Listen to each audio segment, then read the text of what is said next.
त्यांनी आमच्यावर कारवाई केली आहे. आम्ही त्या कारवाईला समोर पण जातो आहोत.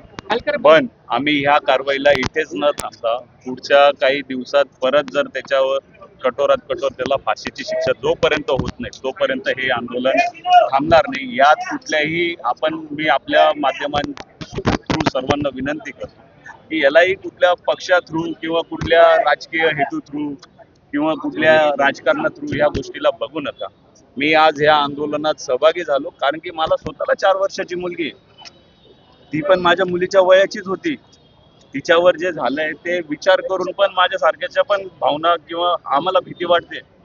हा विषय संपूर्ण महाराष्ट्रातल्या लेकींचा आहे, भारतातल्या लेकींचा आहे. त्यांच्यासाठी, लहान बालकांसाठी हे जे काही कृत्य आता ही नीच वृत्ती करत आहे तिच्यावर कठोरात कठोर कारवाई होण्यासाठी आपल्याला सर्वांना मिळून या कायद्याच्या दृष्टिकोनाने आपल्याला काही त्याच्यात बदल करण्याची आवश्यकता आहे. त्याच्याकरता आजचं आम्ही आंदोलन केलं. नुकतंच परवा पण मालेगावी एका मुलीवर अत्याचार झाला, तिच्यावर पण सेम हे झालं.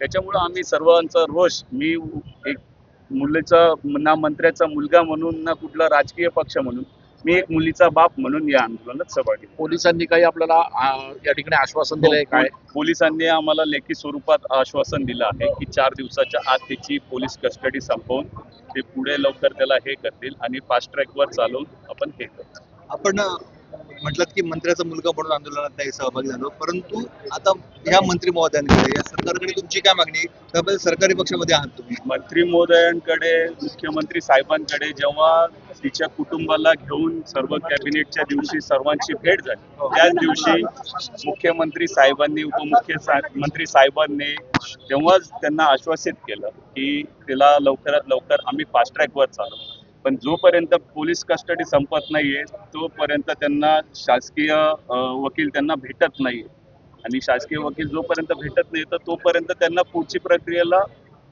वेळ लागतो. तर आमची एवढीच भूमिका आहे की जर गुन्हेगार आपल्याला सापडलेला आहे, गुन्हा सिद्ध होतोय, तर काही गोष्टी आपण जलद गतीने त्या झाल्या पाहिजे एवढी आम्हाला आमची फक्त मुख्यमंत्री साहेबांना, उपमुख्यमंत्री साहेबांना, प्रशासनाला, न्यायालयाला विनंती. आणि त्यांनी आम्हाला सकारात्मक दृष्टिकोनानेच त्यांनी आम्हाला पण कायद्यात बदल करावा अशी मागणी. काय बदल पाहिजे?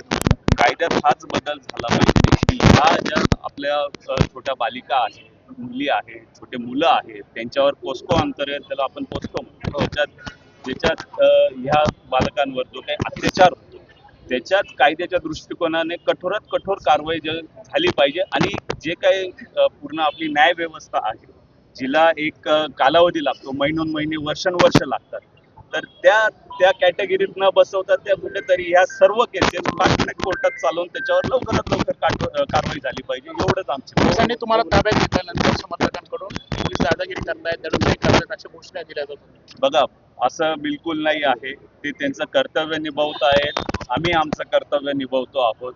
आपल्याला सर्वांना मिळून, मी पुन्हा एकदा सांगतो, आपल्याला सर्वांना मिळून हा सर्व विषय साईडला ठेवून या विषयाकडे गांभीर्याने बघायला पाहिजे. त्या दृष्टिकोनाने आपण त्या विषयाला बघा. मी पूर्ण आंदोलनात कुठेच फ्रंटला नव्हतो, कुठेच पुढे आलो नाही, याच्याकरताच आलो नाही की या विषयाला कुठल्याही प्रकारचं राजकीय स्वरूप प्राप्त नाही झालं पाहिजे म्हणून.